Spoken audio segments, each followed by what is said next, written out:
I really have nothing different to say about the passing of a young person than the passing of an old person. Okay.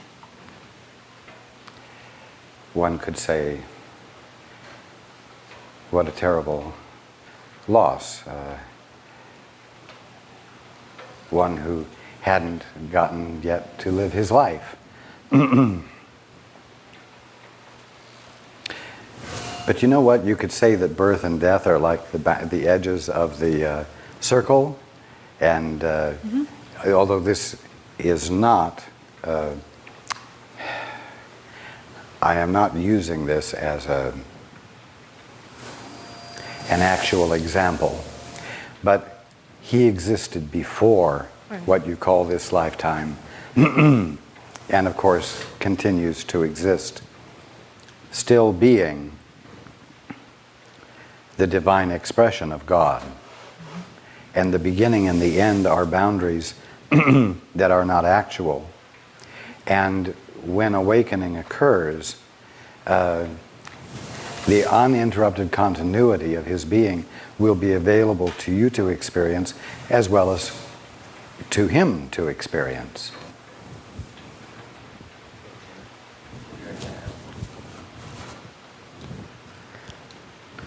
I feel that's true. And I guess that's part of what I know. I'm attached to something. And that's that there ought to be something you or someone else could do. I guess more than that I'll have interaction with him again in a way that I understand. Absolutely. Okay. Absolutely. Cool. Thanks. That was my question. Another good reason to engage in whatever it takes to wake up.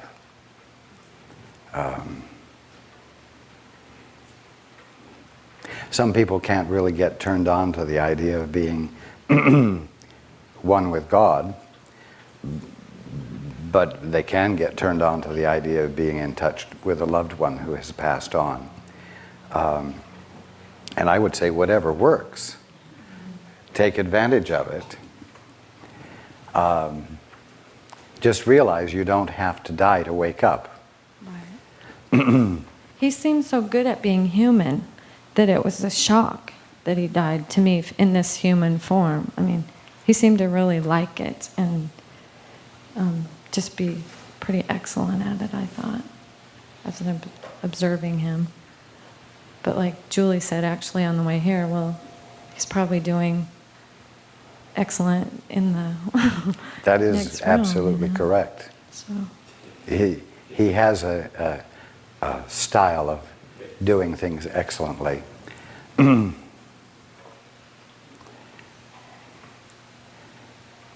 He's very near the breaking of the bubble. I feel that. He was a blessing. I mean, it still feels like he's a blessing. So if I've learned something in his physical passing, I felt that when he was here. It actually wasn't a physical passing because he will be recognizable, quote, physically to you when you see him again. Because God cannot exist without that which manifests him. You cannot exist without that which manifests you. So you, in spite of the fact that when you pass on will seem to leave a body behind, that will not be your experience. And as I've said before, the body that gets buried in the grave is the after image left in everyone else's eyes.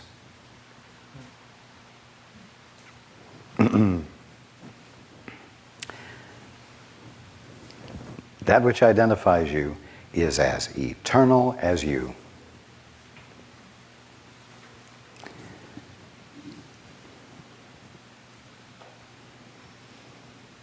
Yes. You're welcome. Thank you very much. You're welcome. Hands. The gentleman in front of you. Hi, Raj. Good afternoon. I also have several questions. if we have time. My main one is, what am I not seeing?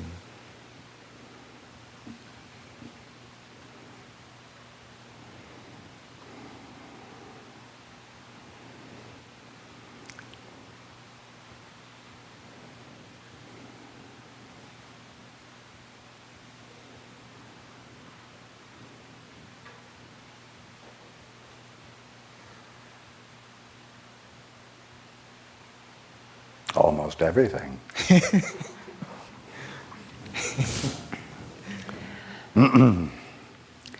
I understand you meant, what am I not seeing that is blocking my seeing everything?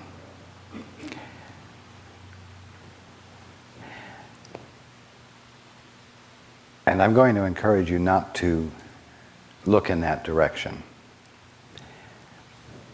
I encourage you rather to say, what is there for me to see?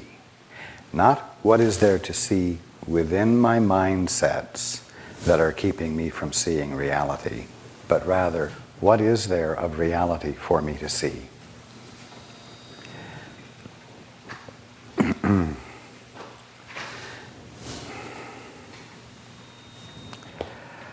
Whatever you're not seeing, in other words, whatever you are unconscious of that is blocking you from being awake, is part of what is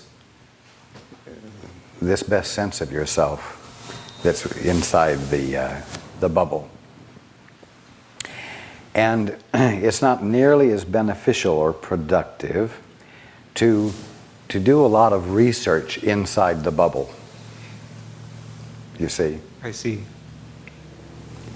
Because that leaves the bubble indefinitely there. There has to be a desire to reach beyond the boundary, this flimsy boundary of the bubble. Whatever is blocking you, just as with any problems that any of you have, they are for the most part misperceptions about yourself caused by the valuing of the bubble.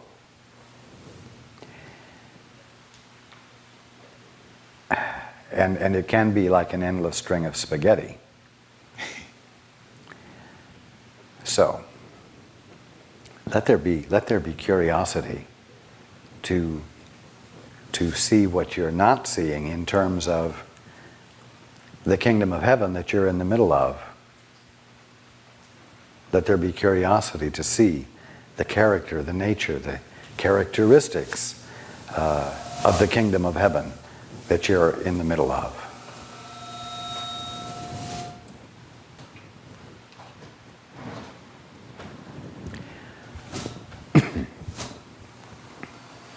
That will cause more rapid movement of awakening and insight.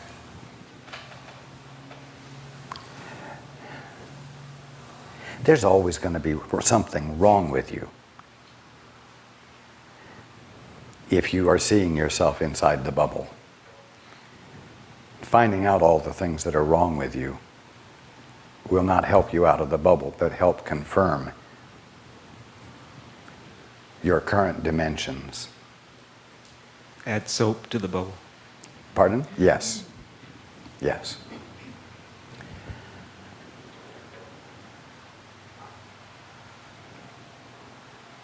Now, that doesn't mean that you say, I'm okay the way I am, I don't need to pay any attention to myself. And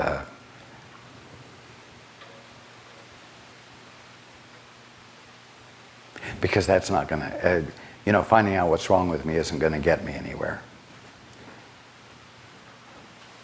If you don't have the desire to know more of the truth, to experience more of reality, you're going to continue to be uncomfortable.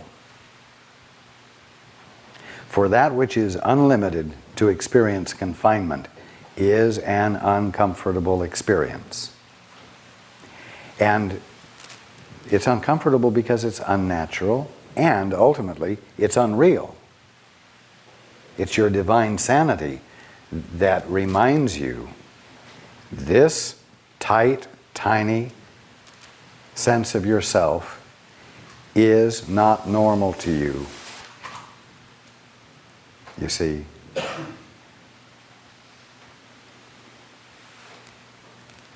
And either you can try to find out why you're not comfortable in this tiny sense and never get the answer, or you can reach out beyond it.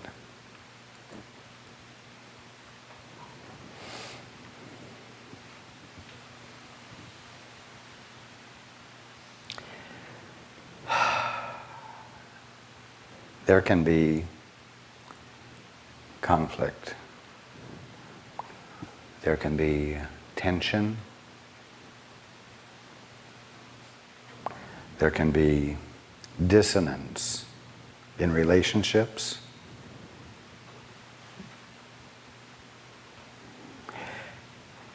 And those who are embroiled in the dissonance of their relationships can go on extensive psychological searches of themselves and of each other in an attempt to resolve the conflict and tension.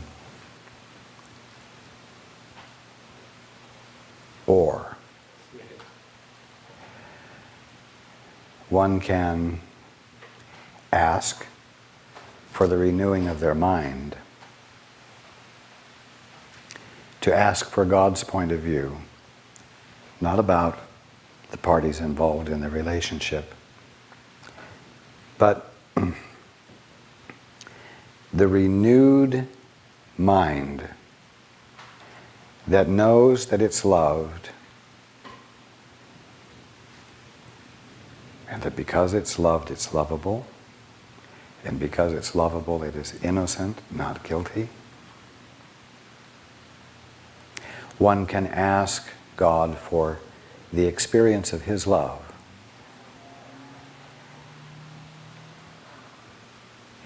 And find in the renewing of their mind that occurs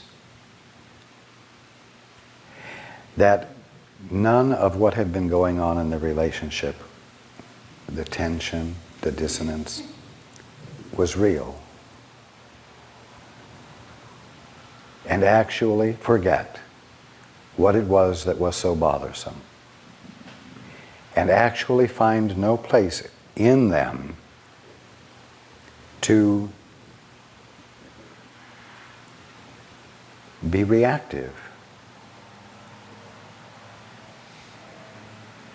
And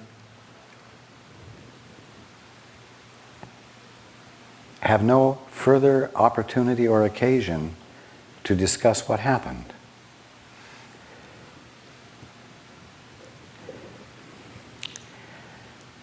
You don't want to get into working out problems.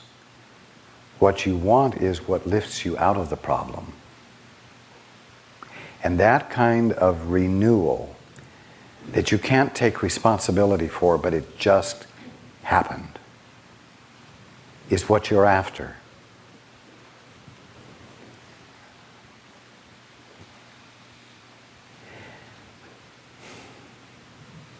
Just ask, God, fill me with your clarity. I invite your clarity to be experienced in me as mine.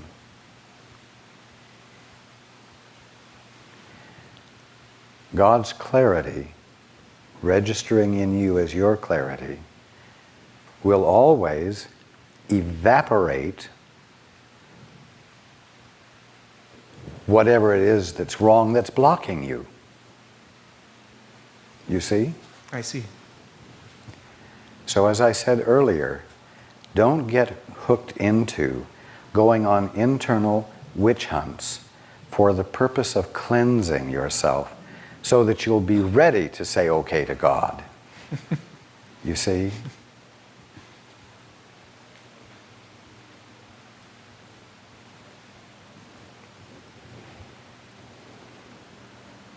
But remember also that you will be uncomfortable until you do say, help. Don't say, help me to see what's wrong with me. Just say, help. I don't like hurting. Help. I'm reaching out to you. Use the words, reaching out. Use words that describe boundary breaking. I'm reaching out to you. I'm willing to let you in. Show me the truth. Not show me the truth about me. Don't show me the error about me.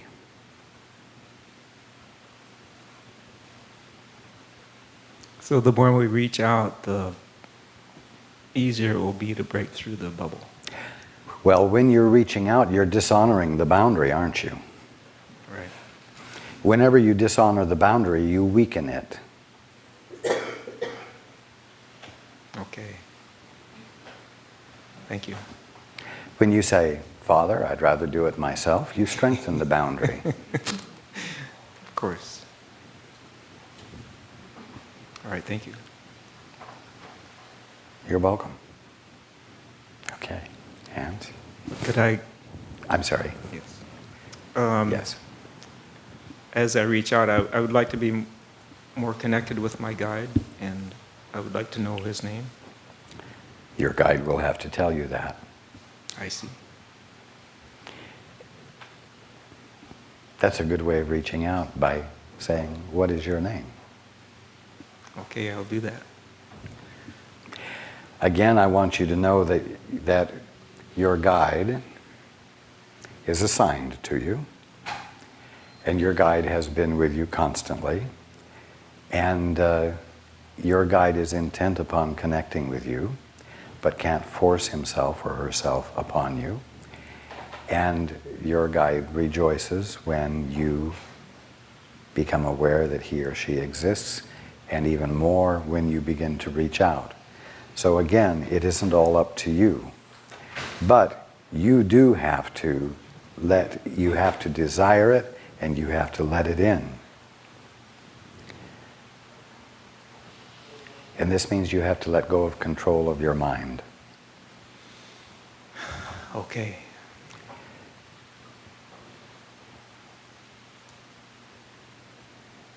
Or we could say you have to let your mind let go of control. All right. Assume, as Paul did in the beginning, that after whatever happened was over, he could argue it for as long as he wanted it. If you know that you can argue the points, or argue away, or whatever, what's happened, after it's happened, then you know that you still have a place of authority, and you're not giving that up forever, but you can give it up for 20 minutes. Yes. You see.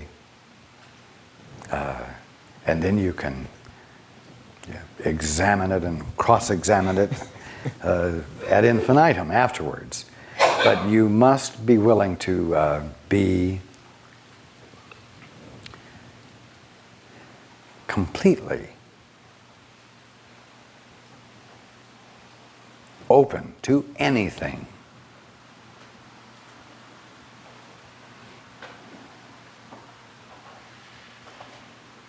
Okay.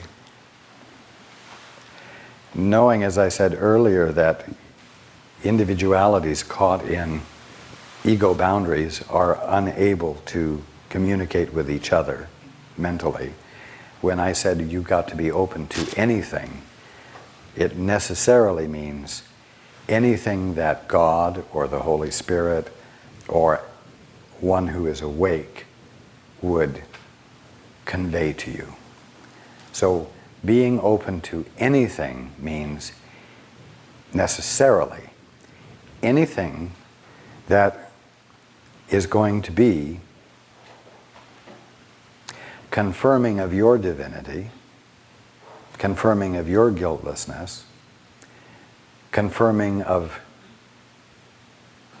your lovability, confirming of your innocence. And so you never have to be afraid of it.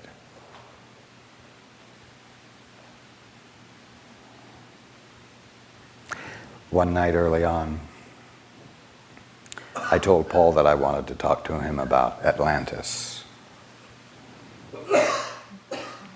And that was mind-boggling to him. It was so far outside of his area of interest that he wasn't interested.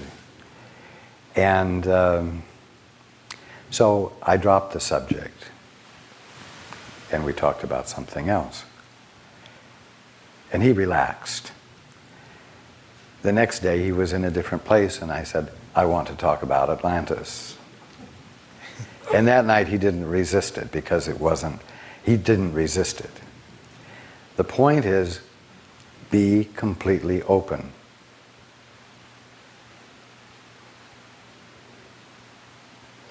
At that point, I was helping Paul become uncontrolling and not try by his focus of interest to coerce the conversations into an area he wanted to talk about. So, you can dare to be completely open. Okay. Okay, thank you very much. You are welcome.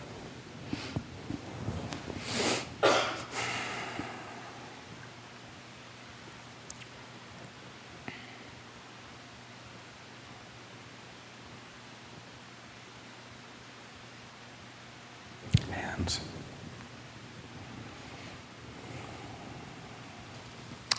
Right here in the front.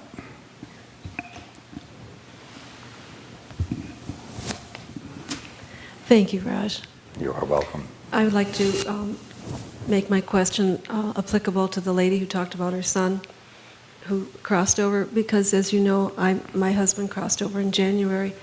You mentioned that she would see him in recognizable form.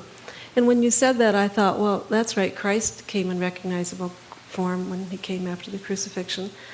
And when I had a near-death or afterlife experience at one time, the people that I came in contact with were very recognizable in terms of who they had been, who I had known them to be. However, recently... I'm going to interrupt you for just a moment. Mm-hmm.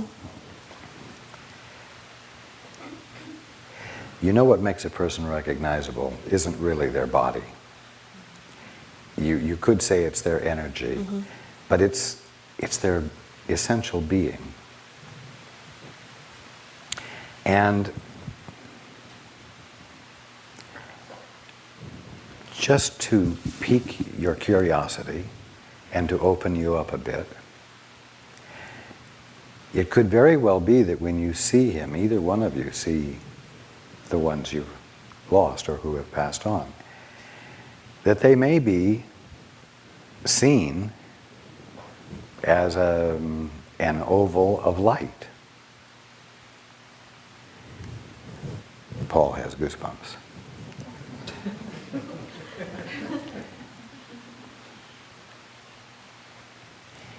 And in other words, a form that you never ever saw them like before. But you will immediately recognize them in every way that means anything. In fact, it would be with an even fuller experience of them than you ever had before.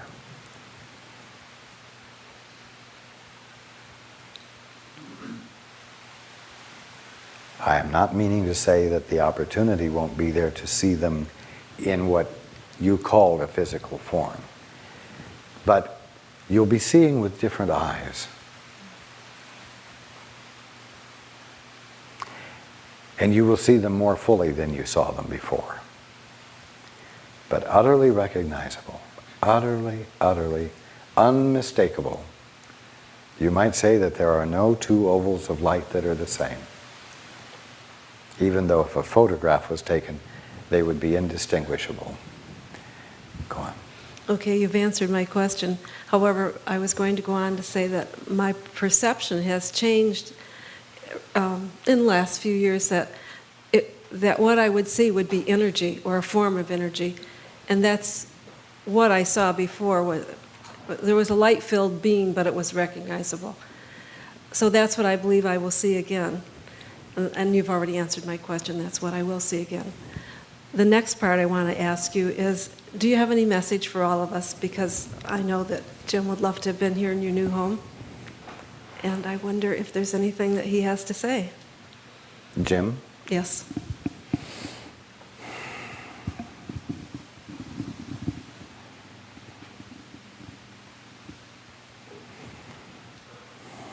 That does not fulfill purpose at this moment.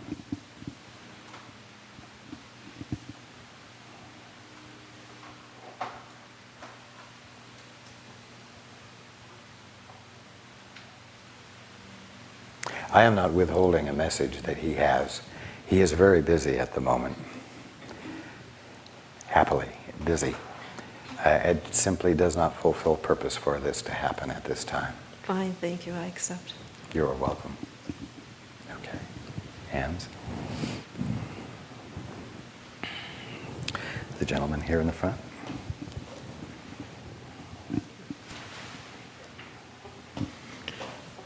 Hi, Raj. Good afternoon. Good afternoon. I find myself increasingly in the space of knowing. It's a wonderful place. It's infused my work, which is a very complex discipline. And it's a place, the knowing place has been with me most of my life, expressed. Very confusing when I was a teenager. Much less confusing, and there's a level of confidence that I enjoy with it.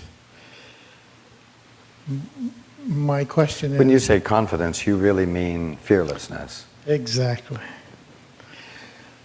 I would like, because I want to stay in it more.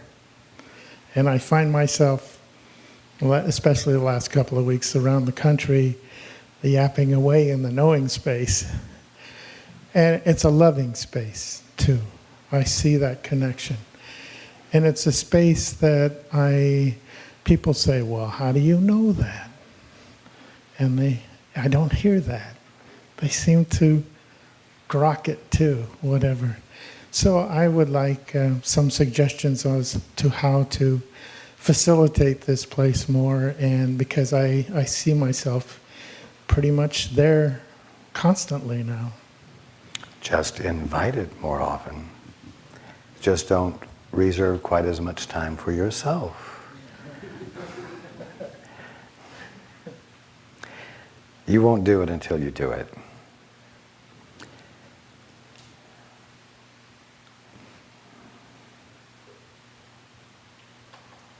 You won't do it till you want to do it. So I guess I could say, want to do it.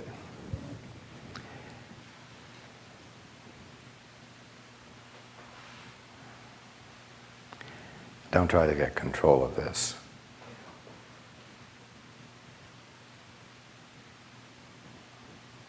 It's like trying to make the wave move faster. The only thing is, your hand is not at the controls. And whatever degree of willfulness you bring to it will actually slow things down. Intense interest, impatience, is willfulness. I'll tell you all something. Desire is most powerful when the least amount of personal energy is brought to it.